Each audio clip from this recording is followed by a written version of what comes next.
9ویں جماعت کے عزیز طلبہ و طالبات، السلام علیکم ورحمۃ اللہ۔ آج ہمارا جو سبق ہے وہ ہے ناول۔ ناول انگریزی زبان کا لفظ ہے اور اطالوی زبان کے لفظ ناویلا سے مشتق ہے۔ ناویلا کے معنی نیا کے ہیں۔ اب ناول جو ہے یہ اصل میں انگریزی زبان کا لفظ ہے، لیکن کس زبان کے لفظ؟ اطالوی زبان ہو گیا اٹلی میں بولی جانے والی، یعنی اٹیلین لینگویج۔ اطالوی کا معنی ہے اٹیلین۔ اسی زبان کے لفظ ناویلا سے یہ مشتق ہے، یعنی نکلا ہوا ہے، اور ناویلا کے معنی کیا ہیں؟ نیا کے ہیں۔ ناول انگریزی ادب کے زیر اثر اردو میں آیا۔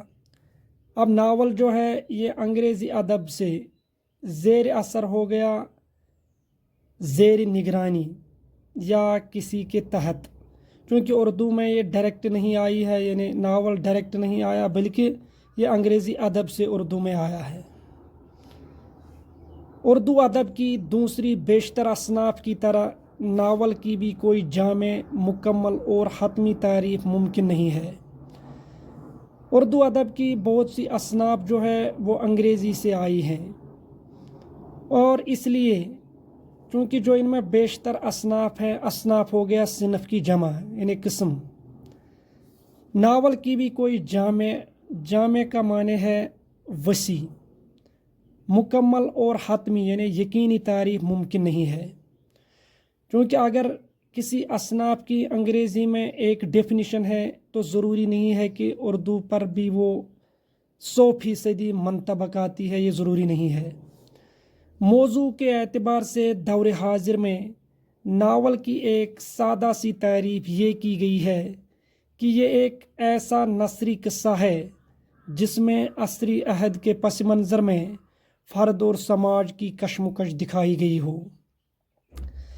اب موضوع کے اعتبار سے موجودہ دور میں جو سمپل جو ڈیفینیشن ہے ناول کی، وہ ہے کہ یہ ایک ایسا نثری قصہ ہے جس میں عصری عہد یعنی موجودہ دور کے پس منظر ہو گیا بیک گراؤنڈ، یعنی کسی بات کے کیا اسباب و محرکات ہیں تو اس کو ہم بولتے ہیں پس منظر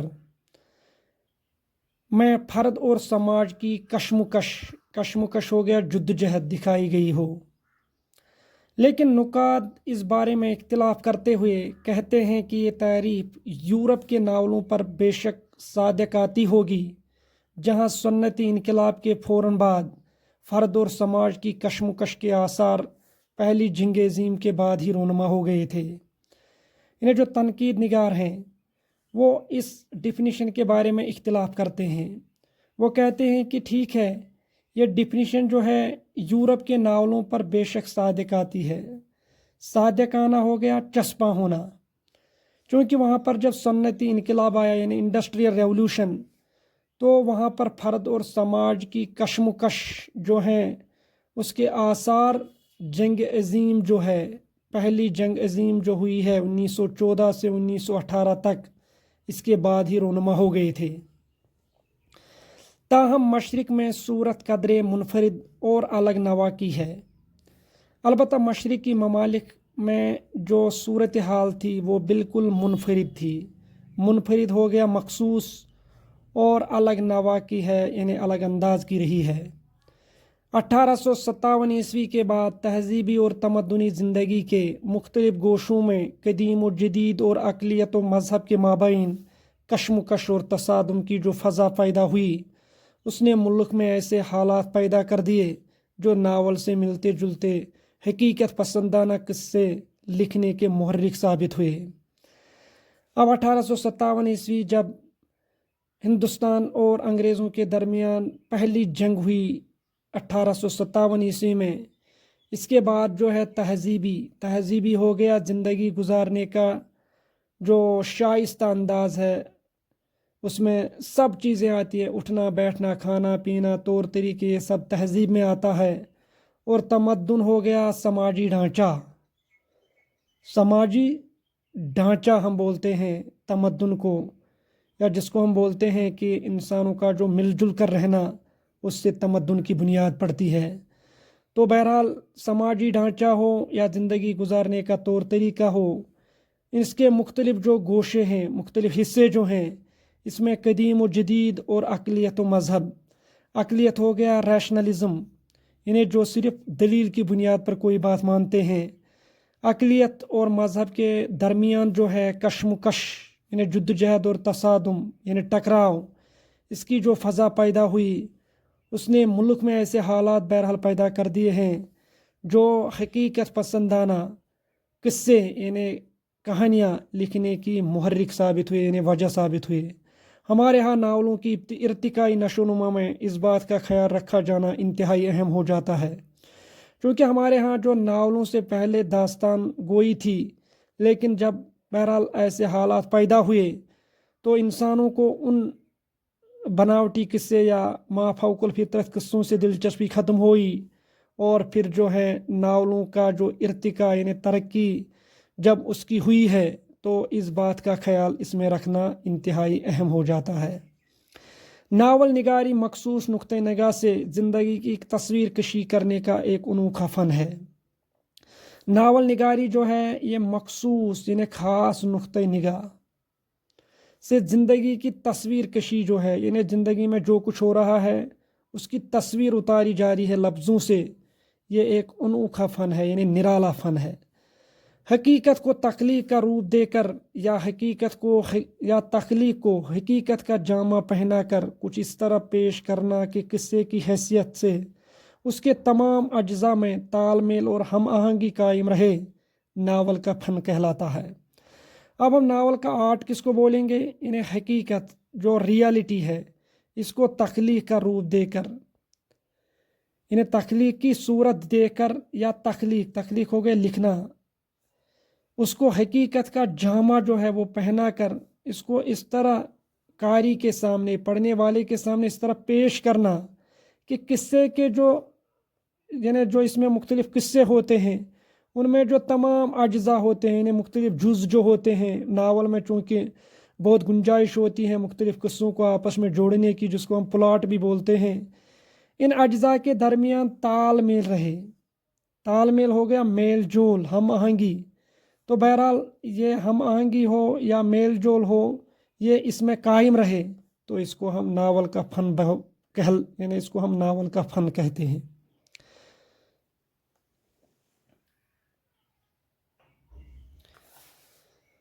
فنی اور بنیادی اعتبار سے ناول کے نمایاں اجزائی ترکیبی یہ ہیں۔ اب ناول کے اجزائی ترکیبی جو کیا ہیں؟ پلاٹ ہے، یعنی مختلف واقعات کے درمیان، مختلف قصوں کے درمیان جو آپس میں میل جول اور ہم آہنگی ہو، اس کو ہم بولتے ہیں پلاٹ۔ کردار یعنی کریکٹر، مکالمہ ہو گیا، کریکٹر کے درمیان جو بات چیت ہوتی ہے۔ منظر نگاری یعنی اس میں جو مختلف نظارے پیش کیے جاتے ہیں۔ نظریہ یعنی کوئی بھی آئیڈیالوجی ناول لکھنے کے پیچھے ضرور ہوتی ہے، اور موضوع، اس کا موضوع یعنی ٹائٹل کیا ہے۔ اردو زبان میں جس وقت ناول وجود میں آیا، ہندوستان مختلف قسم کی سماجی، اقتصادی، سیاسی و تہذیبی تبدیلیوں سے دوچار تھا۔ یہ تبدیلیاں یہاں یورپ کے صنعتی انقلاب کے برعکس غیر ملکی سامراجی اقتدار کے زیر اثر سامنے آ رہی تھیں، اور بیشتر اس دور کی اصلاحی تحریکوں کا نتیجہ تھی۔ اب اردو زبان میں جس وقت ناول وجود میں آیا، ہندوستان جو ہے اس میں مختلف اس وقت سماجی یعنی سوشل، اقتصادی، پولیٹیکل یا اکنامیکل، اقتصادی ہو گئے، اکنامیکل، سیاسی ہو گئے، پولیٹیکل، یا اسی طریقے سے تہذیبی تبدیلیوں سے اس وقت دوچار تھا۔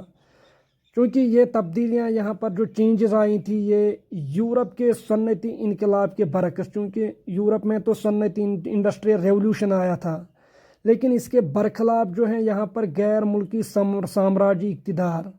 یہ جو سامراج ہوتا ہے اس کو ہم امپیریلزم کہتے ہیں، انہیں جو جبر اور غلبے کی حکومت ہوتی ہے، کوئی دوسرا ملک کسی دوسرے ملک پر قبضہ کرے، چونکہ یورپ والوں نے یہاں پر ہندوستان میں قبضہ کیا تھا، تو اس کی وجہ سے یہ مختلف جو چینجز تھیں، چاہے وہ سماجی ہو، اقتصادی ہو، سیاسی، تہذیبی، بہرحال مختلف تبدیلیوں سے یہاں پر دوچار تھی، جس کی وجہ سے اس دور میں بہت سی اصلاحی تحریکیں بھی اٹھی تھیں۔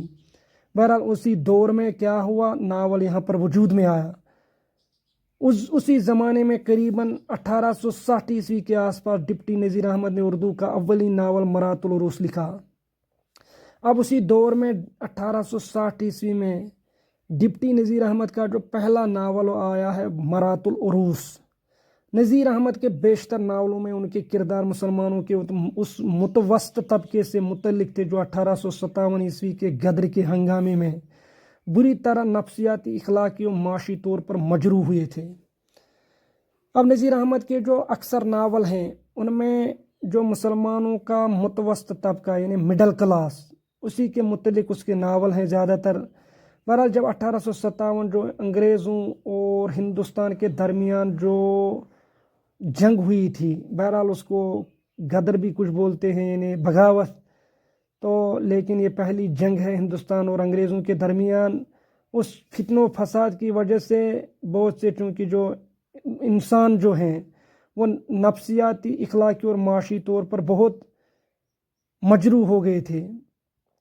انہی دنوں نذیر احمد نے بنات الناش اور ابن الوقت جیسے ناولوں سے اردو ادب میں ناول کی صنف کو بھرپور رواج دیا۔ بہرحال انہی دنوں میں نذیر احمد کے 2 ناول سامنے آئے، بنات الناش اور ابن الوقت۔ نذیر احمد کے بعد حالی کا مجالس النساء، رتنا سرشار کا فسانہ آزاد، سجاد حسین کا حاجی بغلول، محمد ہادی رسوا کا امراؤ جان ادا، پریم چند کے چوگانی ہستی میدان عمل گودان، عصمت چغتائی کا ضدی، قرۃ العین حیدر کا آگ کا دریا، ختیجہ مستور کا آنگن، کرشن چندر کا آتش چنار اور مٹی کے صنم اردو زبان و ادب میں ناول کے ارتقائی مدارج کے سنگ میل سمجھے جاتے ہیں۔